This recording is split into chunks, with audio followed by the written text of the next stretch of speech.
আক্রান্তের দিক দিয়ে বাংলাদেশের নারীরাও বেশি ঝুঁকিতে রয়েছেন। নারীদের ক্যান্সার নিয়ে সুকন্যা আমিরের ধারাবাহিক প্রতিবেদনের প্রথম পর্ব।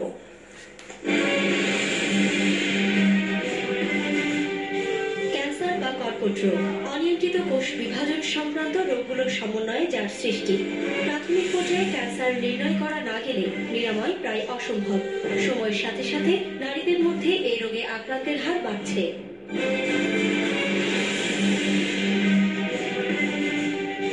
বিশ্ব স্বাস্থ্য সংস্থার তথ্য মতে 2008 থেকে 2012 সালের মধ্যে বিশ্বে 1,27,00,000 ক্যান্সার রোগী ছিল। 2015 সালে আক্রান্তের সংখ্যা দাঁড়িয়েছে 1,40,00,000-এ। 2025 সাল নাগাদ এই সংখ্যা বাড়বে আরো 50 লাখ।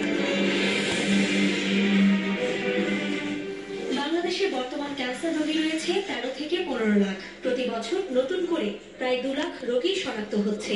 তবে international agency for research on cancer IARCর তথ্য মতে ক্যান্সার রোগীদের মধ্যে নারীদের স্তন ক্যান্সার ও জরায়ু ক্যান্সারে আক্রান্তের সংখ্যা বেশি, যার সংখ্যা প্রায় 1,32,00,000। জাতীয় ক্যান্সার ইনস্টিটিউটের তথ্য মতে স্তন ক্যান্সার ও জরায়ু ক্যান্সারে আক্রান্তের মধ্যে বাংলাদেশের নারীরা বেশি ঝুঁকিতে রয়েছেন। প্রতি বছর 1,22,000 মানুষ নতুন করে ক্যান্সারে আক্রান্ত হয় বাংলাদেশে। আবার 91,000-এর মতো মানুষ রোগী ক্যান্সার রোগী মারা যায় প্রতি বছর। তো এর হয়তো কিছু কম বেশি হতে পারে। জাতীয় ক্যান্সার গবেষণা ইনস্টিটিউটের 2014 সালের সর্বশেষ প্রতিবেদন অনুযায়ী দেশে প্রতি বছর জরায়ু ক্যান্সারে আক্রান্ত হচ্ছে 19.3% নারী। এর মধ্যে মারা যাচ্ছে 15.6%। এছাড়া স্তন ক্যান্সারে আক্রান্ত হচ্ছে 23.9% নারী, যার মধ্যে 17% মারা যাচ্ছে।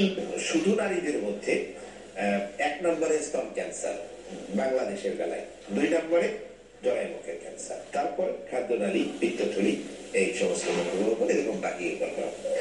আবার নারী পুরুষ উভয় ধরনের পেশেন্ট মিলিয়ে যদি আমরা হিসাব করি, এটা তাদের হিসাব, যে সেখানে 1 নম্বর স্তন ক্যান্সার এবং 3 নম্বরে জরায়ু মুখের ক্যান্সার। 1 নম্বরে যে স্তন ক্যান্সারের সারা পৃথিবীর হিসাবটা এক করলেও স্তন ক্যান্সার 1 নম্বর মহিলাদের মধ্যে, কিন্তু এই জরায়ু মুখের ক্যান্সারটা আবার ওখানে একটু পিছনে। বিশেষত যাদের বংশে আছে তারাই সবচেয়ে বেশি ঝুঁকিতে আছে। এরপরে যদি বলে থাকি তাহলে যে নারীদের সন্তান হয়নি কিংবা সন্তান কম হয়েছে কিংবা দেরিতে সন্তান লাভ করেছে কিংবা সন্তানকে মাতৃদুগ্ধ পান কম করিয়েছেন কিংবা করেন, এরা সবচেয়ে ঝুঁকিতে আছে। জরায়ু ও স্তন ক্যান্সার নিরাময়ে আগে থেকে পদক্ষেপ না নিলে আক্রান্তের সংখ্যা আরো বাড়তে পারে বলে আশঙ্কা বিশেষজ্ঞদের। সুকন্যা আমির, দীপ্ত।